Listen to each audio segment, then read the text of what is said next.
इस प्रकार रात्रि के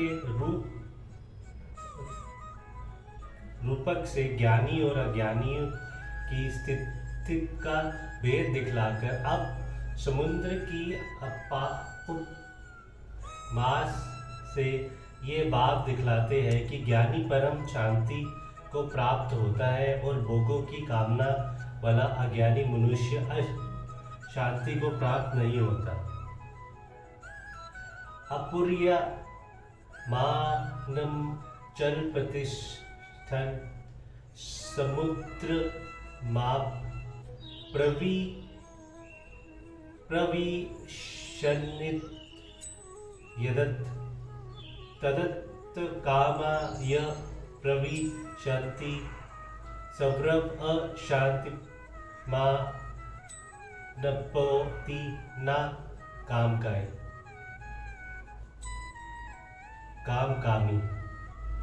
जैसे नाना नदियों के जल सब ओर से परिपूर्ण अचल प्रतिष्ठा वाले समुद्र में उसको विचलित ना करते हुए ही समा जाती है, वैसे ही सब भोग जिस स्थित प्रज्ञ पुरुष में किसी प्रकार का विकार उत्पन्न किए बिना ही समा जाते हैं, वही पुरुष परम शांति प्राप्त होता है और भोगों को चाहने वाला नहीं। स्थित प्रज्ञ ज्ञानी के साथ समुद्र की उपमा देखकर यहाँ क्या भाव दिखलाया गया है। किसी भी जड़ वस्तु की उपमा देकर स्थित प्रज्ञ पुरुष की वास्तविक स्थिति का पूर्णतया वर्णन करना संभव नहीं है, तथापि उपमा द्वारा उस स्थिति के किसी असंख्य लक्ष्य कार्य जा सकता है। अंत समुद्र की उपमा से ये बात समझना चाहिए कि जिस प्रकार समुद्र अपूर्व मानम यानी अथाह जल से परिपूर्ण हो रहा है, उसी प्रकार स्थित प्रज्ञ अनंत आनंद से परिपूर्ण है। जैसे समुद्र को जल की आवश्यकता नहीं है, वैसे ही स्थित पुरुष को भी किसी सांसारिक सुख भोग की तनिक मात्र भी आवश्यकता नहीं है। वह समर्था आपत्काम है।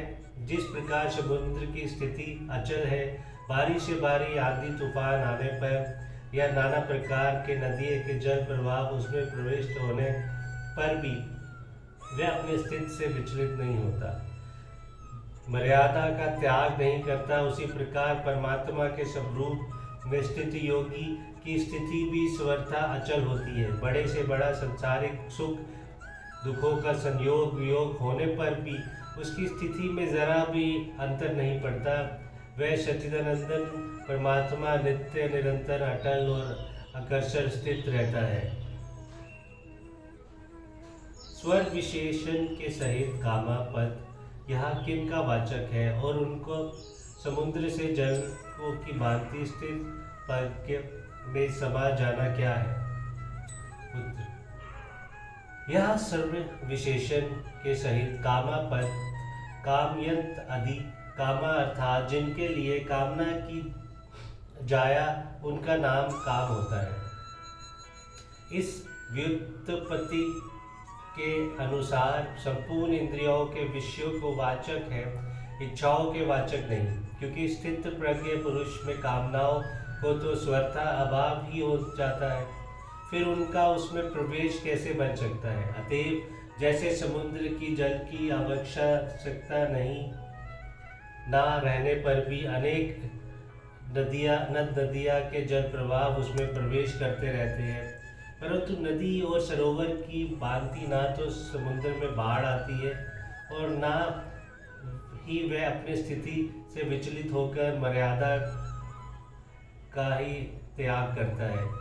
सारे के सारे जल प्रवाह उसमें बिना किसी प्रकार के विकृत उत्पन्न किए ही विलीन हो जाते हैं। वैसे ही सिद्ध प्रज्ञ पुरुष को किसी भी संसारिक भोग की इच्छा न मात्र भी आवश्यकता है, न रहने पर भी उसे प्रारब्ध के अनुसार नाना प्रकार के भोग प्राप्त होते रहते हैं, अर्थात उसके मन बुद्धि और इंद्रियों के साथ प्रारब्ध के अनुसार नाना प्रकार के अनुकूल और प्रतिकूल विषयों का संयोग होता रहता है, परंतु वह भोग उनमें हर्ष, शोक, राग, द्वेष, काम, क्रोध, लोभ, मोह, भय और उद्वेग या अन्य किसी प्रकार का कोई भी विकार उत्पन्न करके उससे उसकी अटल स्थिति से या शास्त्र मर्यादा से विचलित नहीं कर सकते।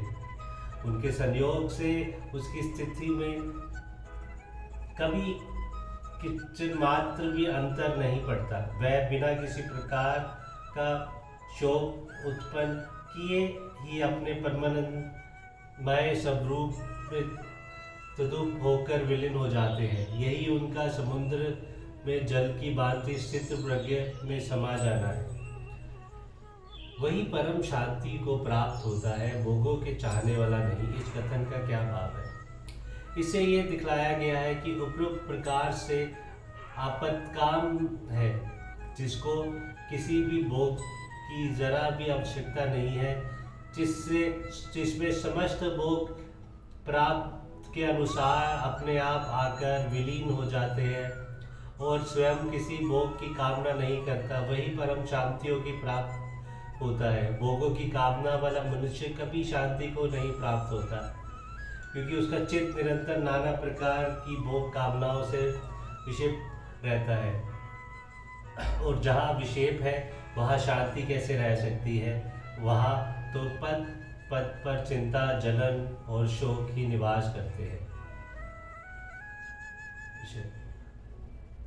98वें से लेकर इस श्लोक तक अर्जुन तीसरे प्रश्न के उत्तर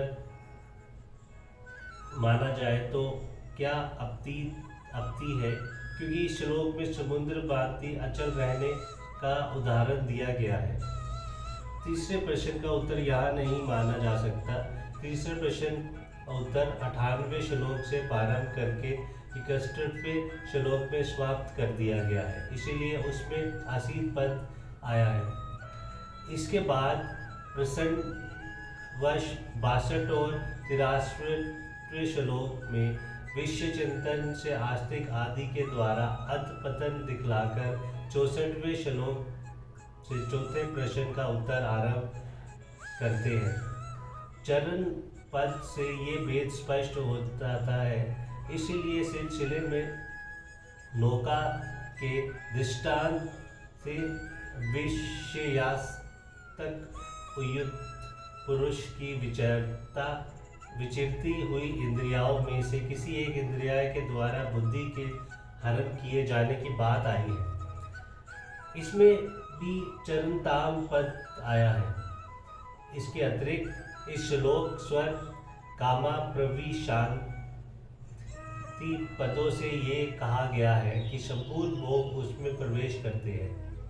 अक्रिय अवस्था में तो प्रवेश के शब्दवार बंद है, क्योंकि वहाँ इंद्रियाएं विषयों के संस्कार से रहित है। यहाँ इंद्रियाओं का व्यवहार है, इसीलिए भोगों का उसमें प्रवेश संभव है। उसकी परमात्मा के स्वरूप में अचल स्थिति है, परंतु व्यवहार में वह अक्रिय नहीं है। अतएव यहाँ चौथा प्रश्न का उत्तर मानना ही युक्ति युक्त है। जय श्री कृष्ण। हरे कृष्ण कृष्ण राधे राधे।